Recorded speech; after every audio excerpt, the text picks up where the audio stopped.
Hi friends, മുട്ട ഇതുപോലെ ഒന്ന് ചെയ്ത് നോക്കൂ.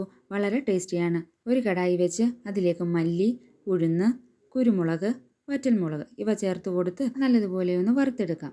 വറുത്തെടുത്ത ശേഷം നമുക്കതിനെ ഒരു മിക്സി ജാറിലേക്ക് മാറ്റി പൊടിച്ചെടുക്കാം. എന്നിട്ട് പുഴുങ്ങിയ മുട്ട നമുക്ക് ഇതുപോലെ ഒന്ന് നടുവേ ഒന്ന് കീറി വെക്കാം. എന്നിട്ട് ഒരു ചട്ടി വെച്ച് അതിലേക്ക് വെളിച്ചെണ്ണ ഒഴിച്ച് കടുക്, ചെറുതായിട്ട് അരിഞ്ഞ സവാളയും കൂടെ ചേർത്ത് കൊടുത്ത് ആവശ്യത്തിന് ഉപ്പും കൂടി ഇട്ട് നന്നായിട്ടൊന്ന് വഴറ്റിയെടുക്കാം.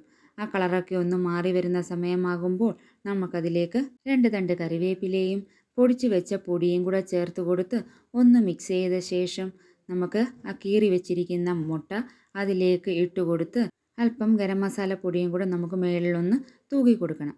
എന്നിട്ട് അതിൻ്റെ ഉണ്ണിയൊന്നും പൊട്ടാതെ ജസ്റ്റ് ഒന്ന് തിരിച്ചിട്ട് ആ മസാലയൊന്ന് അതിലൊന്ന് പിടിച്ച ശേഷം നമുക്കിത് സെർവ് ചെയ്യാം. ഇതുപോലെ മസാല ചേർത്ത് കഴിക്കാൻ വളരെ ടേസ്റ്റിയാണ്. എല്ലാവരും ഒന്ന് ട്രൈ ചെയ്ത് നോക്കണം. ഇഷ്ടമായെങ്കിൽ ലൈക്കും ഷെയറും സബ്സ്ക്രൈബും ചെയ്ത് സപ്പോർട്ട് ചെയ്യാനും കൂടെ കമൻറ്റ് ചെയ്യാനും മറക്കല്ലേ. താങ്ക്